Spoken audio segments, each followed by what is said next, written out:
Okay, let's look at page 8 of our packet.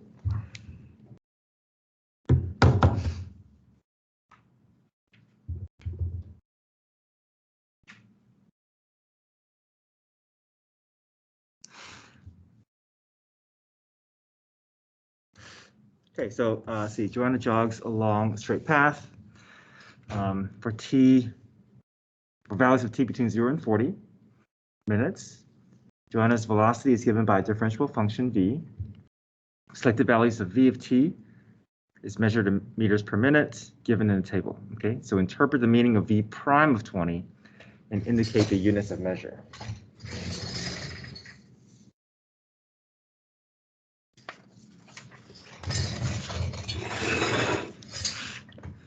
So we know that v of t is velocity, so we know that v prime must be acceleration. But another way to say it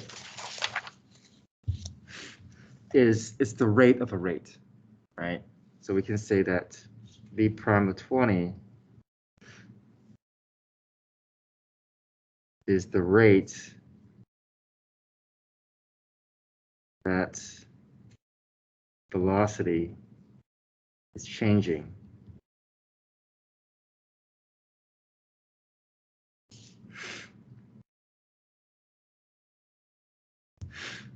Okay, which is acceleration. But if you can say it this way, then you can adapt it for every problem, right? You'll always be able to say a rate of a rate in a form that is more, that makes a little bit more sense.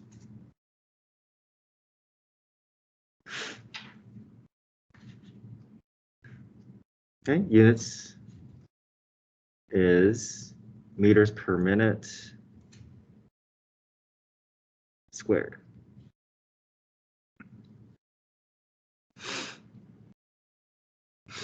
Okay, part B, approximate the value of v prime of 18.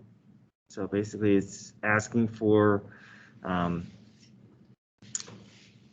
approximating the acceleration. So acceleration at 18, we find the two closest order pairs and we find the slope, right?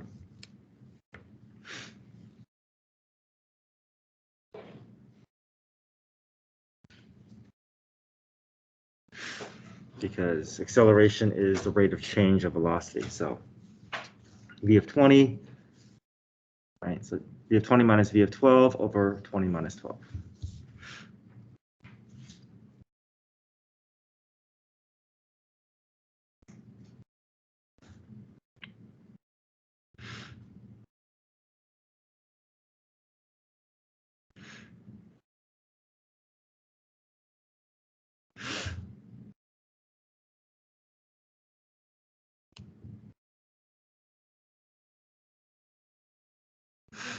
Okay, part C, interpret the meaning of the definite integral of v of t from 20 to 40 and indicate the units of measure. So we know that if we take the antiderivative of v of t is going to rise up to position, right? Yes. Mm-hmm. So the meters change. I thought it was Mm-hmm. squared. Well, we started with meters per minute, but if we find a derivative, it'll be meters per minute, right? You're adding another unit of measure, right? It's the rate of this rate. So we know that velocity is meters per minute, right? That's velocity, but then you're dividing it by time, so it's per minute. Oh, so it was meters per minute. That's right. Yeah, so if you look at the very top, your velocity was meters per minute, and then if we take another rate, it becomes meter per minute, which we can reduce to be meters per minute squared. You wrote it for A, so that's right. Well, but A and B have the same units because these are both talking about acceleration, right? Yeah. Okay, part C, interpret the meaning of definite integral from 20 to 40 of v of t. So we know the units will change as well, right? Because we're starting with velocity and we're rising up to position. So here we're going to be losing a rate, right? So what it was meters per minute is now going to be just meters. But it's nice to know what this means though, because this is really saying, because we know that first theorem tells this, right? First theorem says depth integral from a to b of lowercase f of x becomes uppercase f of x. That just indicates that you're taking the antiderivative and then you're plugging f of b minus f of a. Right? Same thing here. If I take the depth integral from 20 to 40 of v of t rises up to position, and we get x of 40 minus x of 20. If you think about what x of 40 minus x of 20, this is basically saying, okay, this is his location of the particle, or sorry, of Joanna, 40 minutes into the ride, minus her location 20 minutes into the ride. So if we look at that difference, we're looking at the change in distance that she covers between 20 and 40 minutes, basically displacement.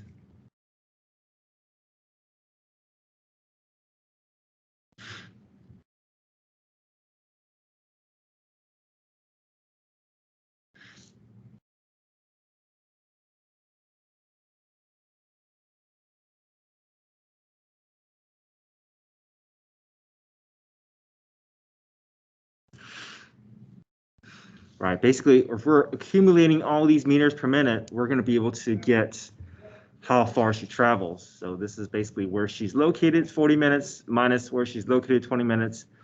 So that displacement is the result of the depth integral. The units is in meters.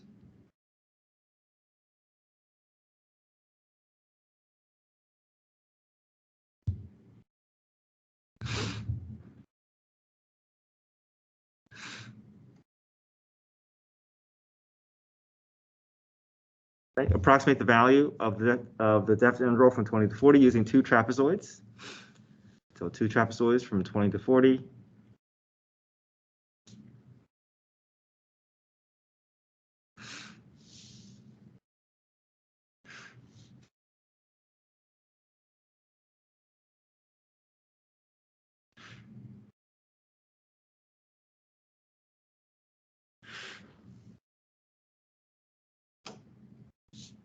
Okay, so we know the formula for area is 1/2 width, height 1 plus height 2.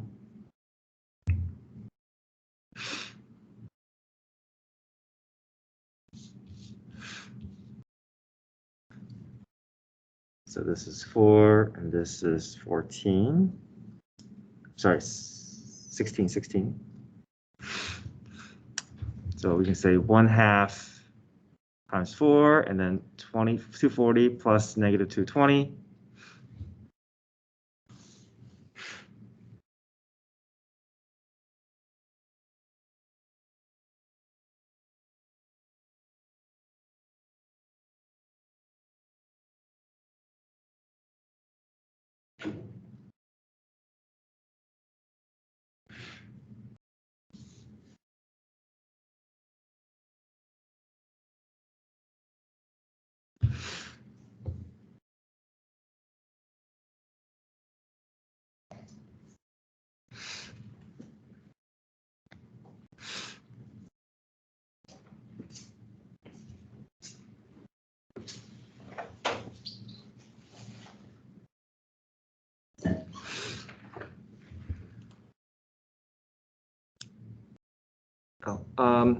Yeah, I'm using this pen.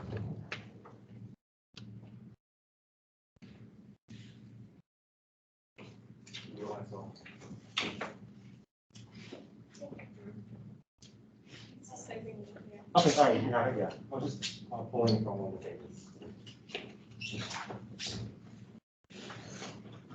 This is the Joanna problem, riding her bicycle, or sorry, jogging, her jogging problem.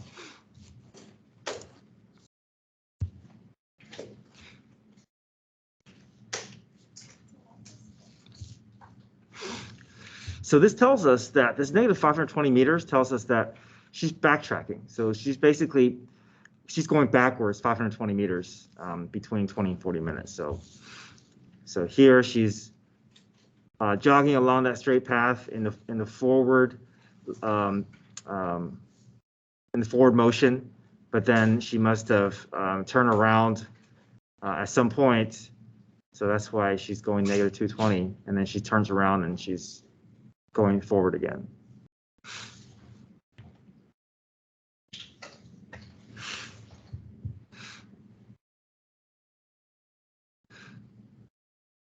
Okay, part E says approximate Joanna's average velocity using the results from part D. So average velocity is average value.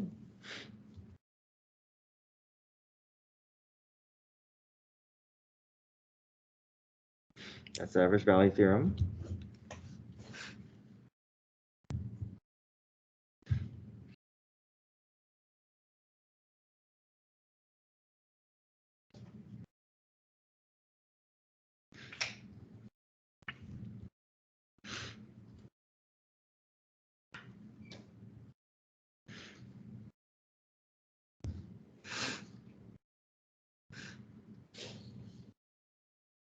Okay, replace the definite integral with negative 520 because we want to use the result from part D.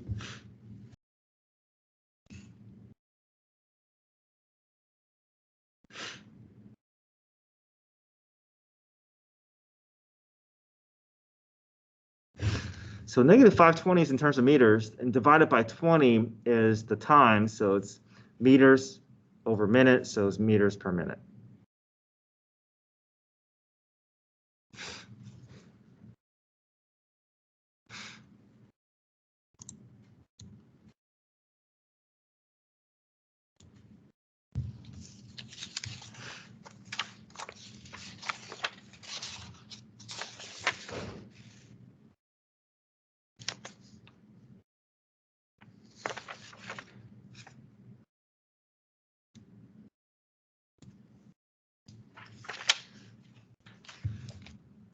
Okay, so backtrack here. Any questions?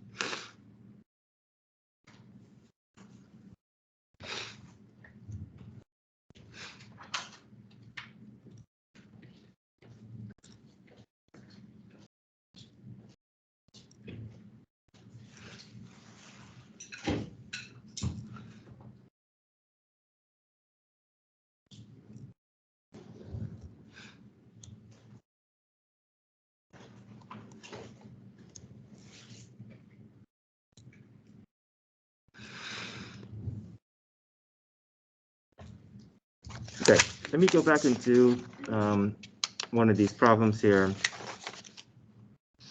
that I've done before already, but I have a fresh packet here, so let's look at this problem here. I have this on page 4 here.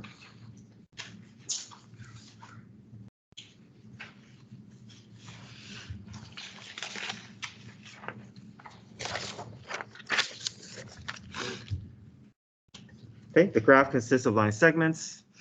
Let h of x equal to the definite integral from 6 to x of f of t dt.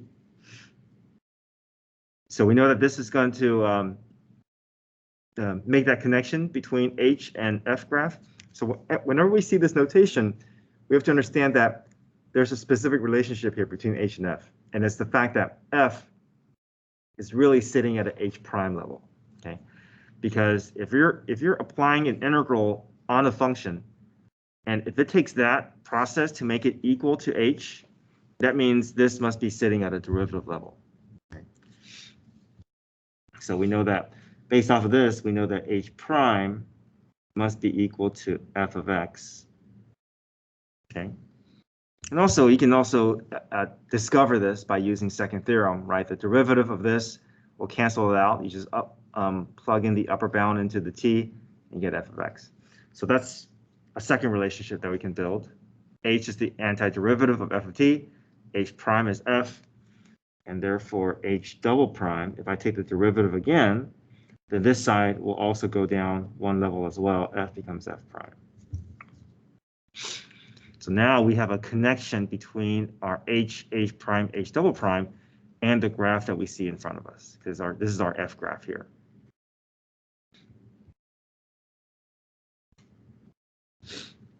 Okay, so part A says find h of 0.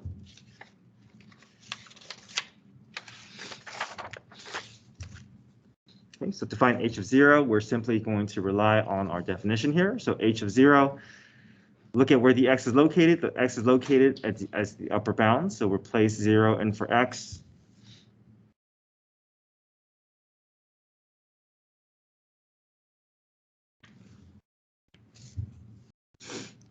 Okay, now we see that we're trying to pull information from a graph. So if we're pulling information from a graph, we prefer to read the graph from left to right and see the bounds are a little bit out of order.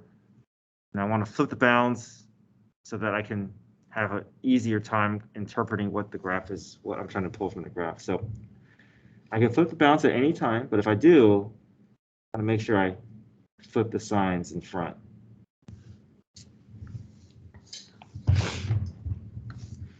Okay, so now the integral from 0 to 6, I'm simply going to total these values up. This is just a combination of triangles and rectangles, right?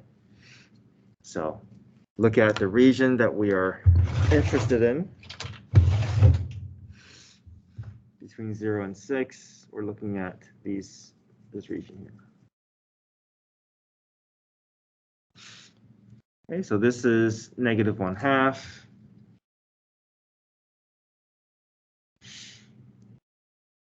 This region is +1/2.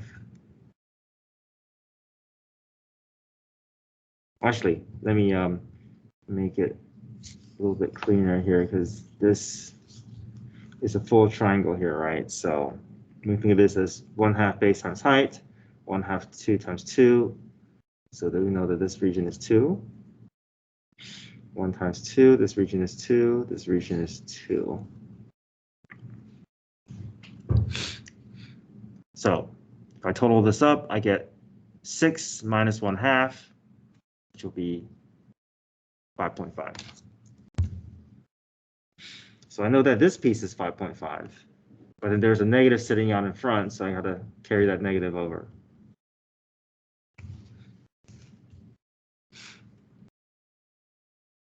Okay, part B, find h of 6.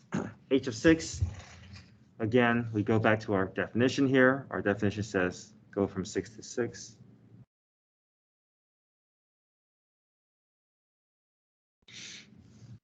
Okay, so anytime my bounds are the same, I haven't achieved any area, so this will always be 0. Right?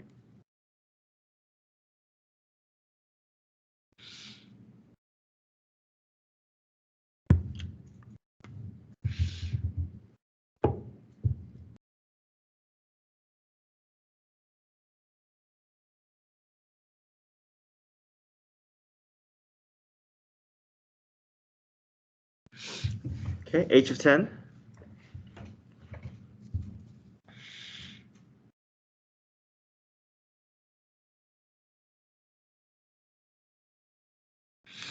So 6 to 10, we can see that this is just a triangle, but the triangle is below the x-axis. We do 1/2 base times height. 1, 2, 3, 4. 4 times 2 is 8. 8 divided by 2 is 4, but it's -4, right?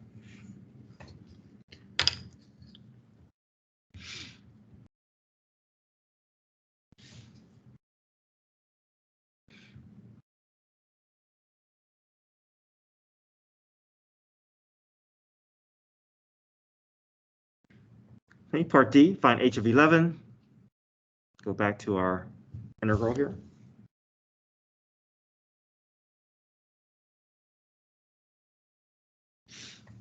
Okay, so 6 to 11. Now I'm just going to be looking at this -4, and then, but I'm going to have a plus 1/2 here. So -4 plus 1/2 would be -3.5.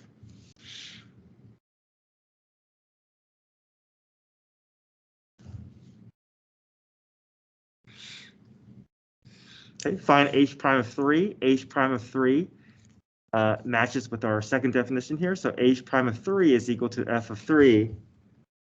And f of 3 is simply asking for the order pair of the graph at 3. F of 3 is 2.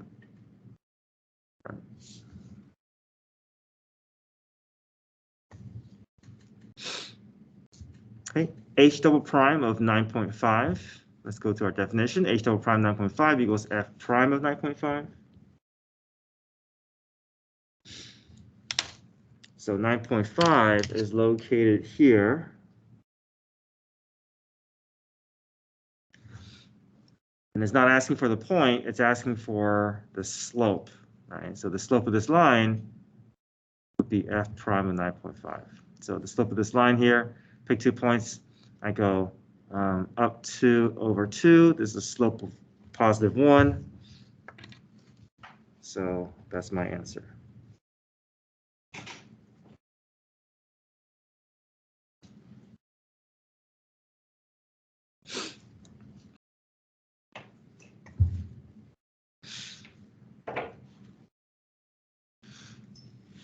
Okay, for what value of x is h increasing?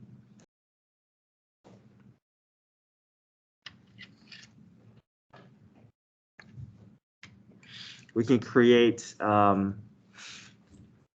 velocity sign line, because we know that this really is the h prime graph, right? This f is really the h prime graph. So I'm going to create a velocity sign line so I can kind of see what's going on here.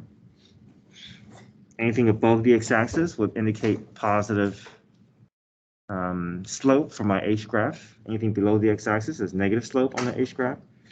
Anything on the x-axis is slope 0.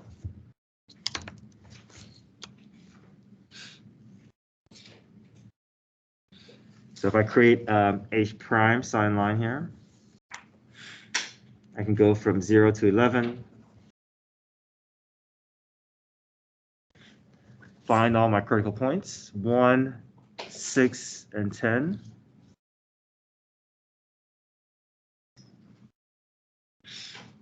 And look at the locations here. Anything below the x-axis will be negative slope.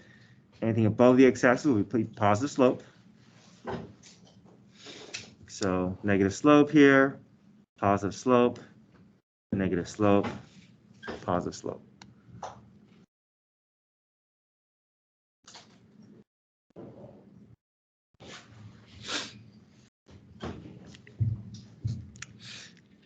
Okay, so for what value is h increasing? H is increasing on the intervals from 1 to 6 and also from 10 to 11.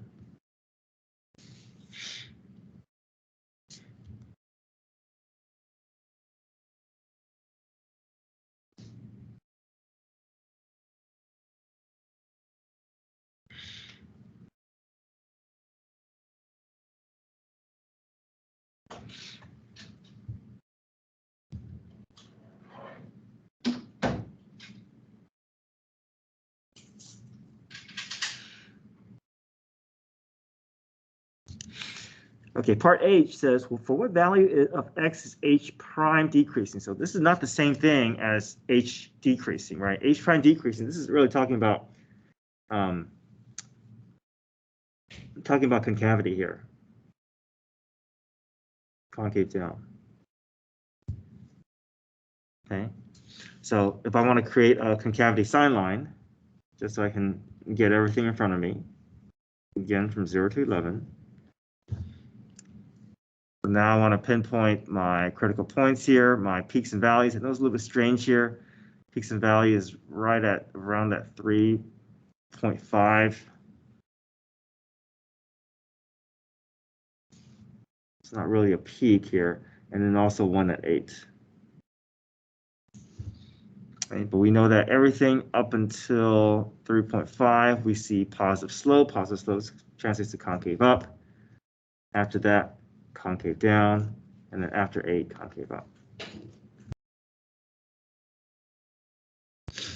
Actually, I think a better way of saying it is it rises up to 3, and then there's nothing between 3 and 4.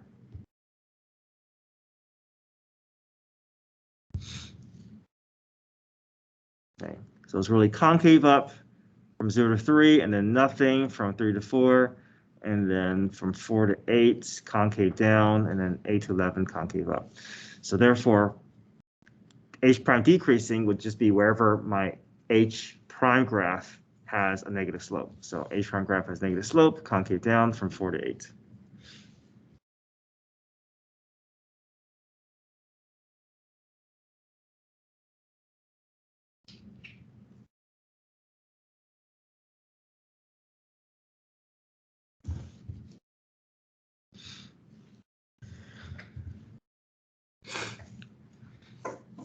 Okay, find the absolute extrema.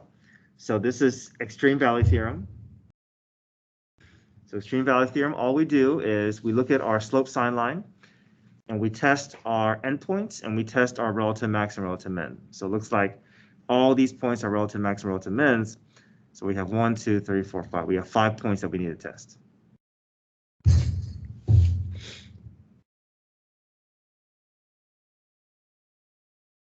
So we need to find h of 0.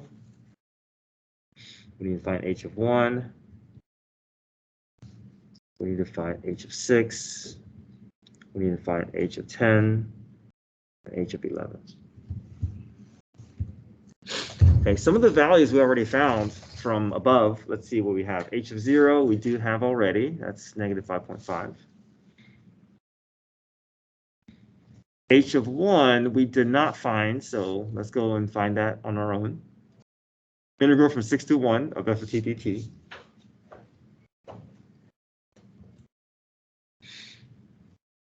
Okay, if I want to read the graph, I prefer to read the graph with the lower bound being the smaller values. I'm going to flip the bounds.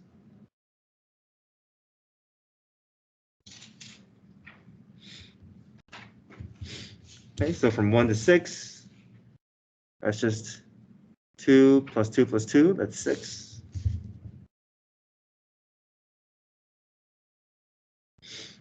So h of 1 is just negative 6.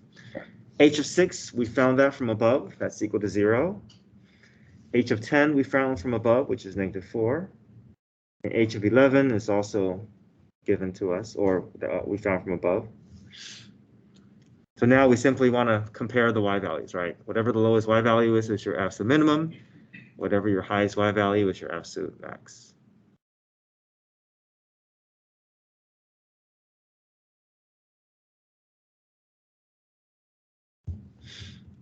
Make sure that you just provide the x value. Don't provide the order pair. Order pair would not get full credit here. We're talking about the actual y values. The min value is the y value.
Okay.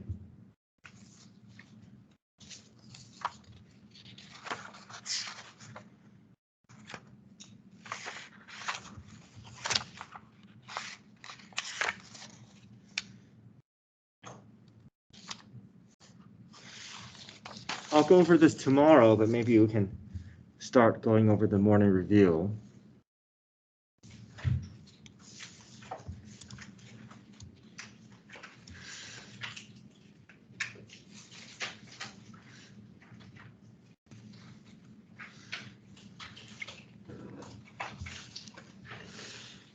You guys have this page? Yeah. I don't think we do. I only have a few copies. I can maybe get the copies later. I don't have that last page.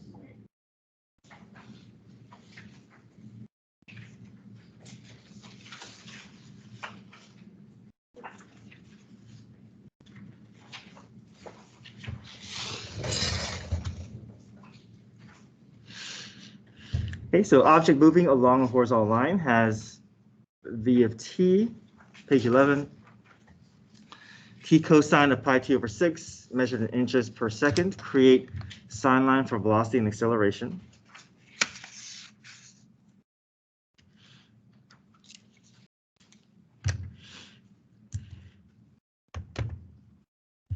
So in our graphing calculator, we can graph this function here.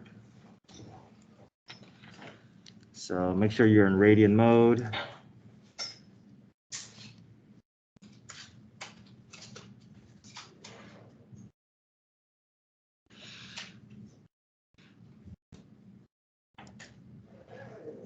X cosine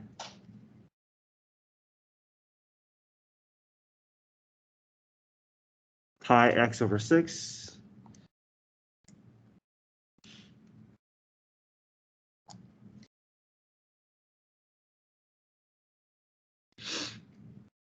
and it says from 0 to 11, so I'm going to go to window and I'm going to go from 0 to 11. The graph.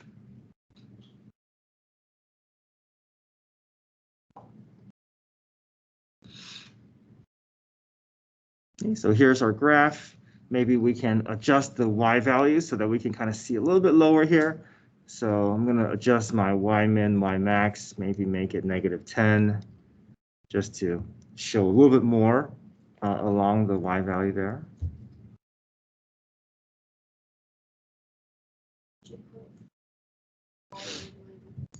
I put -10 and 6. You can always play with the numbers, right, to see whatever you can do to see your full graph.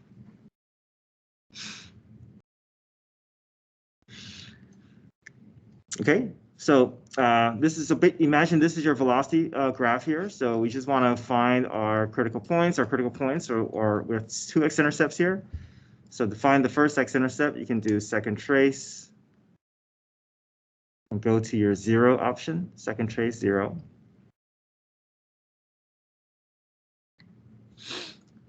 And then I'm going to scroll to a point on the left of the x-intercept, hit enter. And I'll scroll to a point on the other side of the x-intercept, hit enter. And now I'll make the calculator find my x-intercept for me, which will be 3.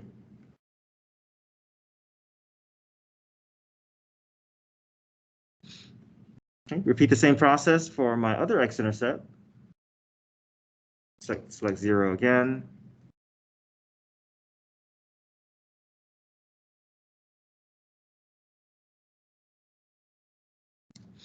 Hit enter. Enter. And I get 9. Okay, so my velocity sine line.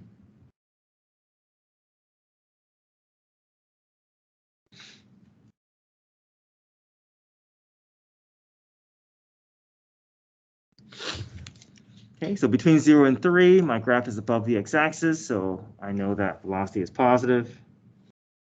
Between 3 and 9, my graph is below the x-axis, so my velocity is negative. Between 9 and 11, positive velocity. Okay. Now, my acceleration sine line is based off of my peaks and valleys. So if I want to find the absolute or the relative max, I can do the second trace. And now I want to look for a maximum. If I want to look for a maximum, then I just have to, again, choose points on either side of my maximum and make the calculator find my maximum for me. So go to second trace, max.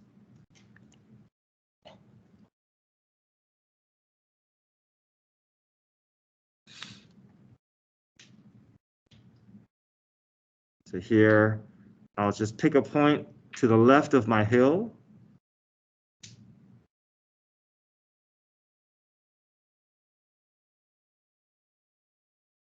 Okay. Hit enter. And then I'll pick a point to the right of my hill, hit enter. And it's going to find that relative max for me, 1.643.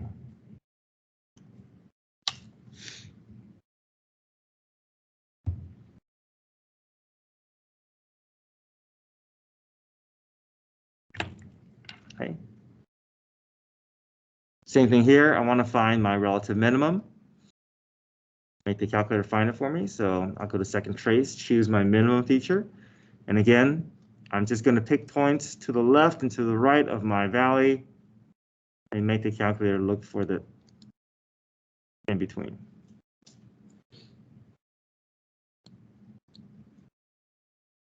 .542.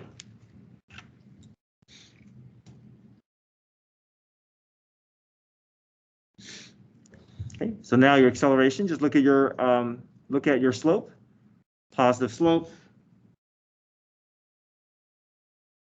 In other words, concave up. Between 1.6 and 6.5 is negative velocity, and then positive velocity here.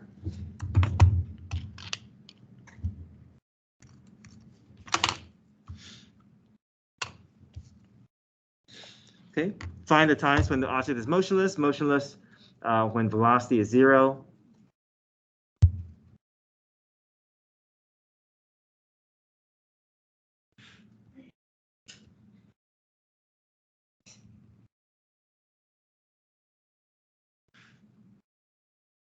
Yeah, v of t is equal to 0 when t equals 3 and 9 seconds.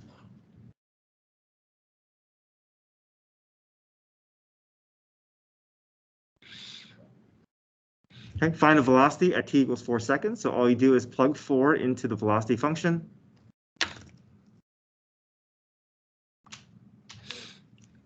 Okay, you can just put it in manually, or you can go through this feature here where if you go to vars, yvars function, if you have your velocity stored under y1, you can just call y1 and then just do parentheses 4, and that will insert the velocity or the time value into your function.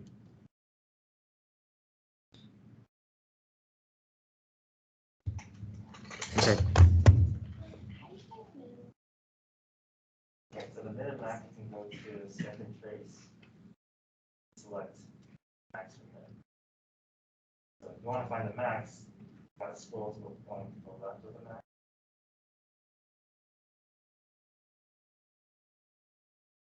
Keep going. Down there, hit enter. And then go to the point on the other side of the map, okay? Hit enter. So now the calculator will look between those 2 points, find that max score, hit enter again.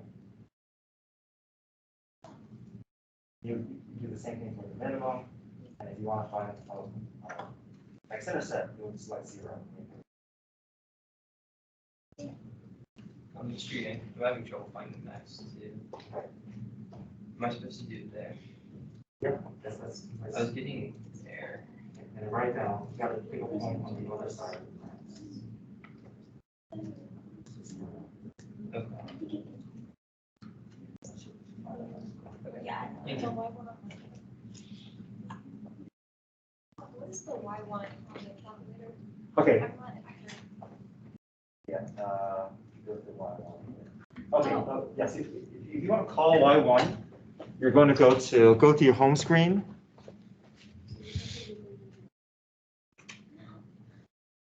And you'll do vars. Yeah, she's got it.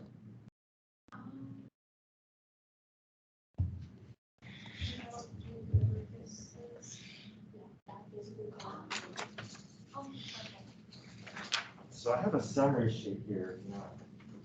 Here. Thank you. Yeah, it's just Thank you. discussion.